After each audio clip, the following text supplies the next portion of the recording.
Namaku Anastasia Rika.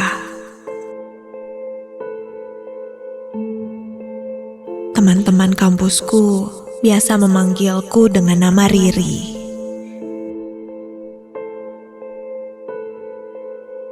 Aku kuliah di salah satu universitas swasta yang ada di daerah Bandung Timur. Sedangkan rumahku berada di daerah Sukajadi, Bandung. Jika dipikir-pikir, memang cukup jauh. Namun, itu tidak menjadi masalah yang cukup besar untukku.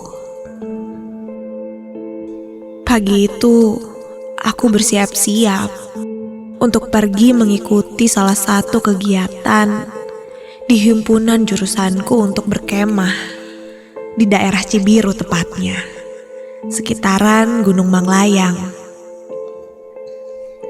Saat itu, aku diantar oleh kakakku menuju kampus. Sesampainya di sana, aku bertemu dengan teman-temanku yang lain yang sudah siap untuk berangkat. Dari kampus, aku berangkat menggunakan motor bersama panitia dan sampai lebih dahulu di tempat daripada peserta yang lainnya. Sejujurnya, baru pertama kali aku pergi ke gunung yang dipenuhi pohon-pohon pinus seperti ini. Dan ketika aku melihat ke sekitar yang ada di sana, entah kenapa perasaanku sedikit merasa tidak nyaman. Aku merasakan seperti ada yang memperhatikanku ketika aku sampai di sana. Entah siapa. Namun, aku tidak terlalu memikirkannya.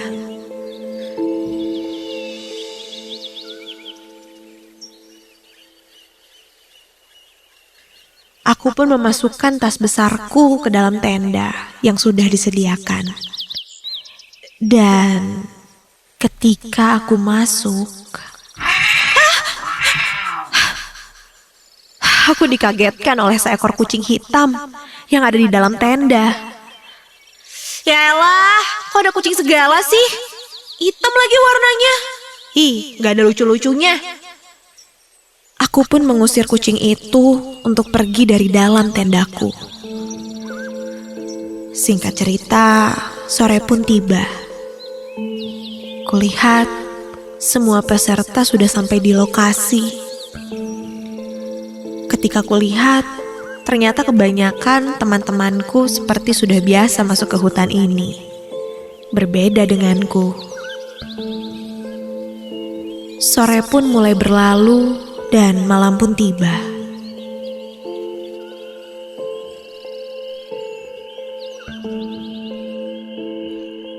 Sesuai dengan rangkaian acara yang dibuat, sebelum memasuki tengah malam, kami mengadakan acara api unggun yang dilakukan tepat di depan tenda para peserta. Semua yang ada di sana membuat lingkaran dan berkumpul sambil mengobrol. Namun, di tengah acara api unggun berlangsung, aku meminta izin sebentar untuk mencari sinyal, untuk mengabari orang tuaku.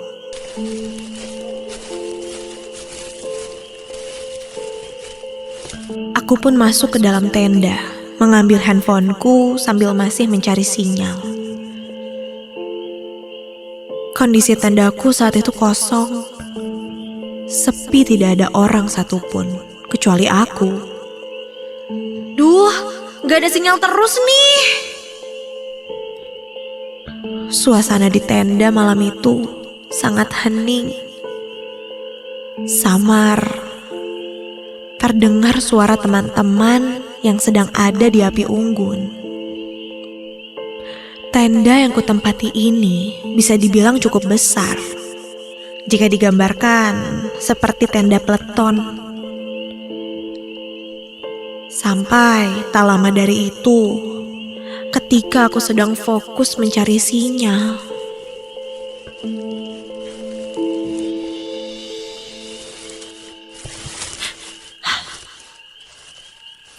terdengar olehku dari luar tenda ini. Seperti ada orang yang sedang berjalan. Terlihat dari dalam tenda ada bayangan dari luar. Dalam hati aku bertanya, siapa ya? Aku pun mencoba memanggil dan berteriak. Siapa? Sinta bukan? Namun tak ada jawaban.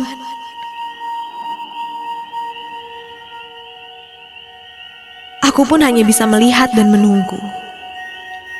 Sampai tak lama dari situ dia pun masuk. Dan ketika kulihat, ternyata itu memang Sinta temanku. Ah, lu Sin, ngagetin aja lu. Lain kali kalau ditanya jawab dong. Kulihat Sinta hanya tersenyum dan sedikit menertawakanku. Sinta bilang tadinya dia ingin menakut-nakutiku. Sinta pun kembali ke dalam tenda untuk membawa lilin dan korek api. Ayo Ri, jangan diem di tenda terus kali. Gabung, jangan sendirian gini. Nanti ada yang nemenin loh. Iya Sin, bentar. Ini gue harus cari sinyal dulu soalnya. Penting banget. Yaudah lu duluan aja deh. Nanti gue nyusul. Tak lama dari itu, Sinta pun keluar dan kembali menuju api unggun. Karena sinyal tidak aku temukan di dalam tenda, aku pun mencoba keluar tenda dan mencari tempat yang agak sedikit tinggi.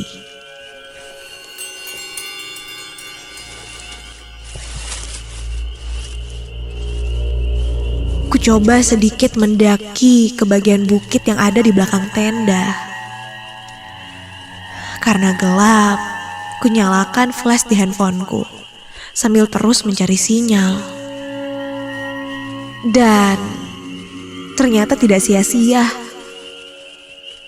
Ketika sampai di bukit yang ada di atas tenda, sinyal di HP-ku pun mulai terlihat. Ya, walaupun hanya 2 bar saja. Nah, ada sinyal nih. Bergegas, aku pun langsung mencoba menelpon orang tuaku. Jika dilihat dari atas bukit ini, aku bisa melihat jelas posisi tempat camp kami. Kulihat teman-temanku masih melaksanakan acara api unggun.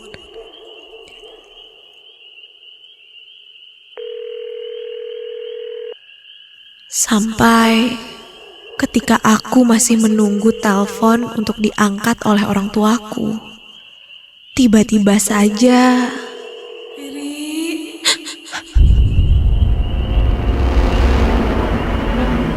fokusku mendadak teralihkan ketika ku dengar seperti ada suara orang yang memanggil. Ku coba dengarkan lebih jelas lagi. Iya, memang seperti ada yang memanggilku dari balik semak-semak.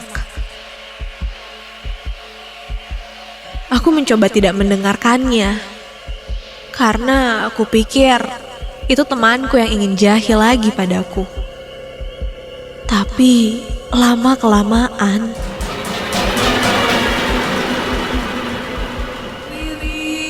suara itu terdengar semakin keras. Dan tak lama dari itu terdengar seperti suara kucing. Mendengar itu, fokusku pun teralihkan karena ternyata itu hanya suara kucing. Kucing ternyata. Kulihat panggilanku tak kunjung diangkat.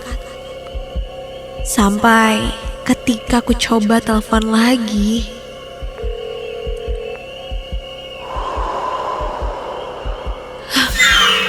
kurasakan tiba-tiba seperti ada yang meniup telinga bagian kiriku. Dengan sedikit gemetaran, aku pun menoleh dan...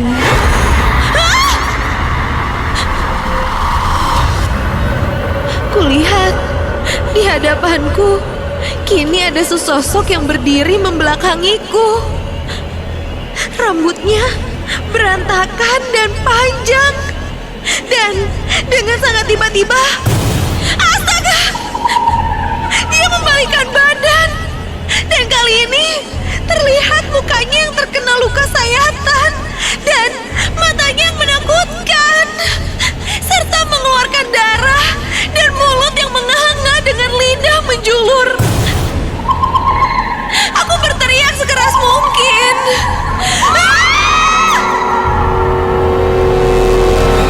Dan tiba-tiba kulihat ada orang yang berdatangan. Ternyata itu teman-temanku. Aku langsung dipopong oleh mereka menuju tenda. Dan mereka khawatir dengan kondisiku. Setelah semuanya cukup tenang, aku pun menceritakan apa yang aku alami tadi. Teman-temanku bilang mereka mencariku karena melihat tidak ada di dalam tenda.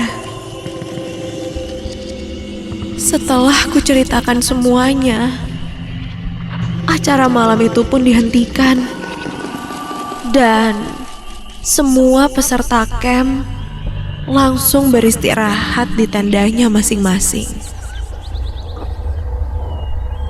Keesokan harinya, sebelum aku pulang, aku mencoba menanyakan kepada salah satu penjaga warung yang ada di sana. Dan mereka pun bilang bahwa kejadian itu sudah biasa. Itu adalah penunggu di sini. Pantangannya, katanya jika kita melihat kucing hitam di area camp, jangan mengusirnya, hiraukan saja.